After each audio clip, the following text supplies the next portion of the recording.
नवरात्रि की नई कहानी में आपका स्वागत है। आज नवरात्रि का छठा दिन है। नवरात्रि के छठे दिन माँ कात्यायनी की पूजा की जाती है। ये देवी दुर्गा का छठा स्वरूप है। माँ कात्यायनी का स्वरूप अत्यंत तेजमय है, जो सहस्त्र सूर्य को भी परास्त कर देता है। माँ कात्यायनी की सवारी सिंह है। माता की 4 भुजाएं हैं। उनके सिर पर हमेशा मुकुट सुशोभित रहता है। माता 2 भुजाओं में कमल और तलवार धारण करती है। माँ की एक भुजा वर मुद्रा में और दूसरी भुजा अभय मुद्रा में रहती है। अगर भक्त पूरे विधि विधान से माता की पूजा करते हैं तो माता उन्हें मनवांछित फल प्रदान करती है। आज हम आपको माँ कात्यायनी की पूरी कथा सुनाते हैं। कथा को बड़े ही ध्यान पूर्वक पूरा सुनिएगा। पौराणिक कथाओं के अनुसार ऋषि कात्यायन देवी माँ के परम भक्त थे। ऋषि कात्यायन ने माँ दुर्गा की कठोर तपस्या की। कात्यायन ऋषि की तपस्या से खुश होकर एक दिन माँ भगवती उनके समक्ष प्रकट हुई। माँ भगवती ने ऋषि कात्यायन से कहा, हे मुनिवर, मैं आपकी भक्ति से प्रसन्न हूँ। आपको जो वर मांगना है आप मांग सकते हैं। मैं आपको आपकी इस कठोर तपस्या का फल देना चाहती हूँ। तब ऋषि कात्यायन ने माता से कहा, हे माता, मेरी एक परम इच्छा है कि आप मेरे घर पर पुत्री रूप में जन्म लें। मैं आपकी सेवा करना चाहता हूँ। माता ने उन्हें तथास्तु कहा और अंतर ध्यान हो गई। अब हम आपको माँ कात्यायनी की पूरी कथा बताते हैं, कैसे उनका नाम माँ कात्यायनी पड़ा और माँ कात्यायनी से महिषासुर मर्दिनी हुआ। पृथ्वी पर एक समय अत्यंत बलवान राक्षस महिषासुर का आतंक था। महिषासुर बहुत बलवान था। उन्हें ब्रह्मा जी से वरदान प्राप्त था। ब्रह्मा जी को खुश करने के लिए महिषासुर ने हजारों सालों तक कठोर तपस्या की। अंततः ब्रह्मा जी महिषासुर के तप से प्रसन्न हुए और उनके समक्ष प्रकट हुए।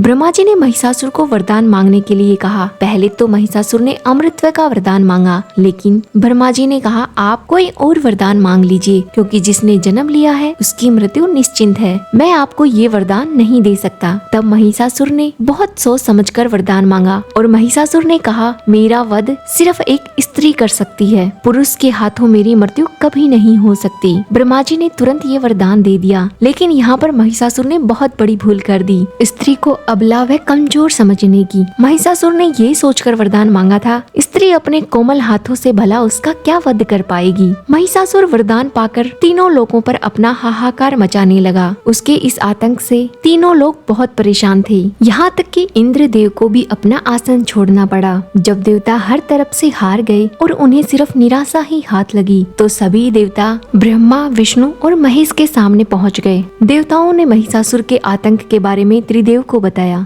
देवताओं की परेशानी सुनकर त्रिदेव अत्यधिक क्रोधित हो गए। उनकी आंखें लाल हो गई, मुख से क्रोधाग्नि निकलने लगी। जब ये तीनों देवों की क्रोधाग्नि एक साथ मिली तो एक अत्यंत सुंदर कन्या का जन्म हुआ, जो भयंकर रूप धारण करने वाली थी और वो बहुत तेजस्वी थी। इस कन्या को सभी देवताओं ने अमोघ आशीर्वाद प्रदान किया। ब्रह्मा, विष्णु, महेश की क्रोधाग्नि से उत्पन्न हुई इसी कन्या ने ऋषि कात्यायन के घर जन्म लिया। ऋषि कात्यायन के घर जन्म लेने पर माता का नाम कात्यायनी पड़ा। मान्यता है कि माँ कात्यायनी की उपासना से इंसान अपनी इंद्रियों को वश में कर सकता है। जब माँ कात्यायनी महिषासुर का वध करने के लिए तैयार हुई तो सभी देवताओं ने अपने अस्त्र शस्त्र माँ को भेंट किए। भगवान शिव ने उन्हें अपना त्रिशूल दिया। भगवान विष्णु जी ने अपना सुदर्शन चक्र दिया। ब्रह्मदेव ने एक जल पत्र और माला प्रदान की। वरुण देव ने उन्हें एक शंख दिया। देवराज इंद्र ने उन्हें अपना वज्र प्रदान किया। वायुदेव ने एक दिव्य धनुष दिया। अग्निदेव ने उन्हें एक दिव्य बाण प्रदान किया और सूर्य ने एक तरकस। माता कात्यायनी ने कुबेर से एक विशेष गदा ली और यमराज ने एक दिव्य तलवार और ढाल प्रदान की। विश्वकर्मा ने उन्हें युद्ध में प्रयोग करने के लिए एक कुल्हाड़ी दी। इस प्रकार सभी देवताओं के आशीर्वाद से संपन्न होकर देवी कात्यायनी ने महिषासुर को युद्ध के लिए चुनौती दी। दोनों के बीच एक भीषण युद्ध हुआ, जो कई दिनों तक चलता रहा।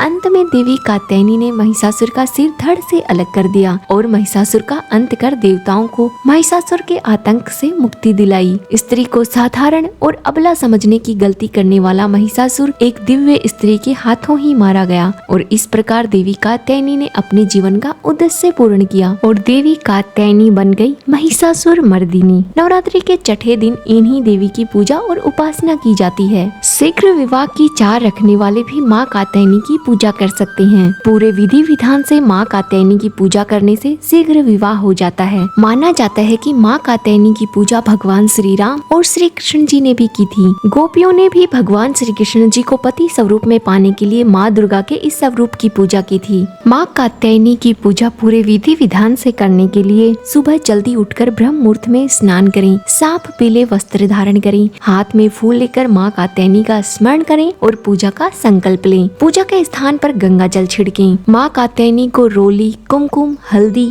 अक्षत और चंदन का तिलक लगाएं। पीले फूल, शहद, फल और मिष्ठान का भोग लगाएं। घी का दीपक जलाएं। देवी के मंत्रों का जाप करें। दुर्गा सप्तशती के छठे अध्याय का पाठ करना शुभ माना जाता है। इस दिन पाठ करने के बाद माँ कात्यायनी की आरती करें और अपने परिवार के लिए सुख समृद्धि की प्रार्थना करें। पूजा में हुई किसी भूल के लिए क्षमा याचना करें। माँ को भोग लगाएं। प्रसाद को घर के सदस्यों में बांट दें। यदि कोई शीघ्र विवाह की चाह रखता है तो वो भी माँ की पूरी विधि विधान से पूजा कर सकते हैं। गोधूली वेला के समय पीले अथवा लाल वस्त्र धारण करके इनकी पूजा करनी चाहिए। इनको पीले फूल और पीला नववेद अर्पित करें। इन्हें शहद अर्पित करना विशेष शुभ माना जाता है। माँ कात्यायनी को सुगंधित पुष्प अर्पित करने से शीघ्र विवाह के योग बनते हैं। पूरे विधि विधान से माँ कात्यायनी की पूजा करने पर मन वांछित फल मिलता है। जीवन में सुख समृद्धि आती है और दाम्पत्य जीवन सुखद रहता है। आज हमने नवरात्रि के छठे दिन आपको माँ कात्यायनी की कथा सुनाई। कथा अधूरी रही हो तो पूरी कीजिएगा, पूरी हुई हो तो मान कीजिएगा। माँ कथा कहने वाले, सुनने वाले सब पर अपना आशीर्वाद बनाए रखती हैं। धन्यवाद।